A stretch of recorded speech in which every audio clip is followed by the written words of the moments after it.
दुनिया में कहीं जंग नहीं होनी चाहिए। जंग से कभी कोई मसला नहीं सुलझा। जंग तबाही का नाम है, तामीर का नहीं। बात बिल्कुल सही है।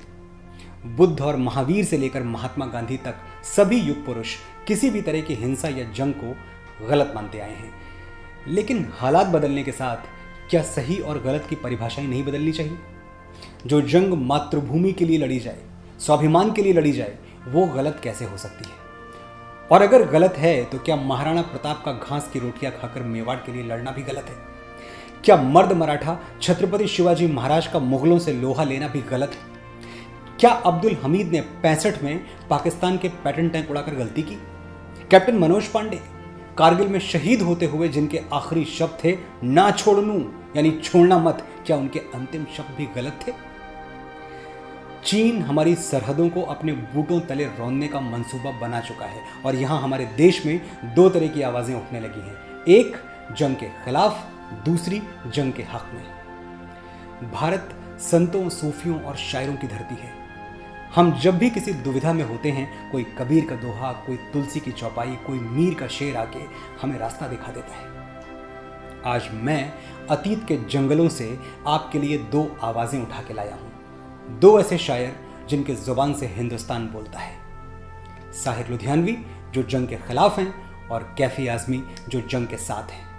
आप दोनों का नजरिया सुने और तय करें आप किसकी आवाज से अपनी आवाज मिलाना चाहते हैं।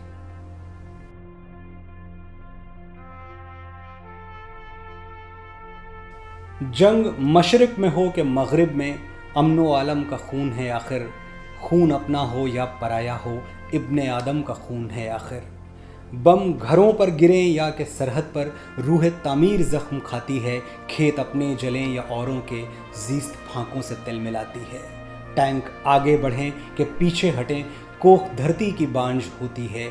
फतेह का जश्न हो या हार का सोग, जिंदगी कहकहों पे रोती है। जंग तो खुद ही मसला है एक, जंग क्या मसलों का हल देगी। आग और खून आज बख्शेगी, भूख और एहतजाज कल देगी। इसलिए ए शरीफ इंसानों, जंग टलती रहे तो बेहतर है। आप और हम सभी के आंगन में शम्मा जलती रहे तो बेहतर है। साहिर का कहा हुआ एक एक शब्द सच के करीब है। चाणक्य भी कहते थे कि जब इंसान के अंदर से जानवर पूरी तरह समाप्त हो जाएगा, वो युद्ध लड़ना छोड़ देगा। पिछले 3400 सालों का मानव इतिहास देखा जाए तो लगभग 100 करोड़ लोग युद्ध में मारे जा चुके हैं। अकेले 20वीं शताब्दी में मरने वालों की गिनती 11 करोड़ के आसपास है। इन 3400 सालों में सिर्फ 268 साल ऐसे गुजरे हैं जब कहीं कोई बड़ा युद्ध नहीं हुआ, यानी 8% से भी कम। टाइमलाइन पर अपना मूल्यांकन करें तो 100 में से 92 बार हम खुद को युद्ध लड़ने से रोक नहीं पाए।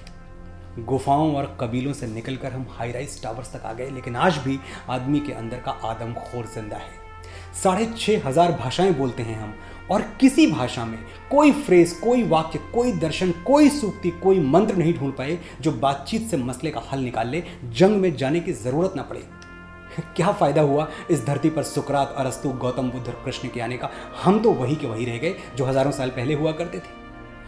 दुनिया के हर देश के पास एक डिफेंस मिनिस्ट्री है, रक्षा मंत्रालय। एक भी ऐसा देश नहीं मिलेगा जिसने आक्रमण मंत्रालय, अटैक मिनिस्ट्री का गठन किया हो। यह बात समझ में नहीं आती। अगर सब रक्षा ही कर रहे हैं तो आक्रमण कौन कर रहा है और कौन किससे रक्षा कर रहा है? युद्ध इतनी ही पाशविक, इतनी ही गलत चीज है तो युद्ध लड़ने की जरूरत क्यों पड़ जाती है? इसका जवाब शायद कैफी के पास है।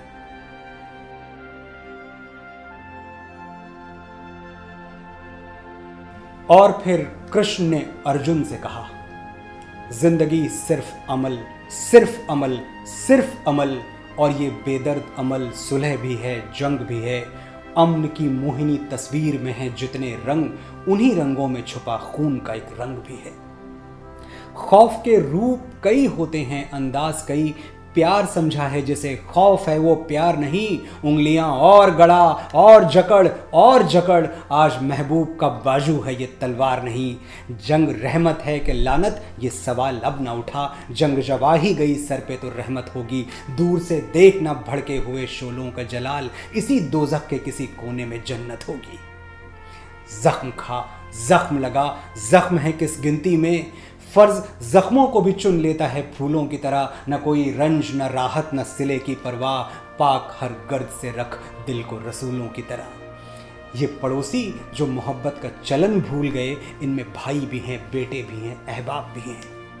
ये पड़ोसी जो मोहब्बत का चलन भूल गए, इनमें भाई भी हैं, बेटे भी हैं, अहबाब भी हैं। जानते हैं सभी कुछ नहीं हथियार, मगर हमसे लड़ मरने को तैयार भी बेताब भी हैं।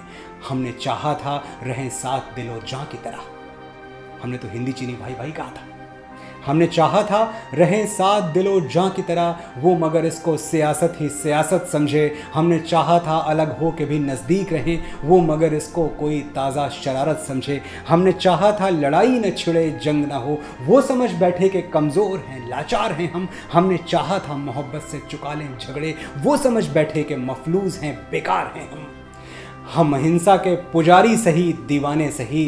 जंग होती है फ़कत जंग के ऐलान के बाद, हाथ भी उनसे मिलें दिल भी मिलें नज़रें भी। अब ये अरमान है सब फतेह के अरमान के बाद। साथियों दोस्तों हम आज के अर्जुन ही तो हैं, हमसे भी कृष्ण यही कहते हैं। कृष्ण शांति दूत थे, फिर भी उन्होंने धर्म क्षेत्र कुरुक्षेत्र में खड़े होकर अर्जुन को युद्ध का उपदेश दिया। हतो वा प्राप्यसि स्वर्गम जित्वा वा भोक्ष्यसे महिम, तस्मात् उत्तिष्ठ कौन्तेय युद्धाय कृत निश्चयः। अर्जुन अगर तुम युद्ध में मारे गए तो स्वर्ग में स्थान पाओगे, और विजयी हुए तो धरती का सुख भोगोगे। उठो लड़ो मारो या मरो, लेकिन शांति की माला जपते हुए मत बैठो, क्योंकि तुम्हारी शांति प्रियता को कौरव कायरता समझते हैं। दिनकर ने भी लिखा है, क्षमाशील हो रिप समक्ष तुम हुए विनत जितना ही, दुष्ट कौरवों ने तुमको कायर समझा उतना ही। सच पूछो तो शर में ही बसती है दीप्ति विनय की, संधि वचन संपूज्य उसी का जिसमें शक्ति विजय की। सहनशीलता क्षमा दया को तभी पूछता जग है, बल का दर्प चमकता उसके पीछे जब जगमग है।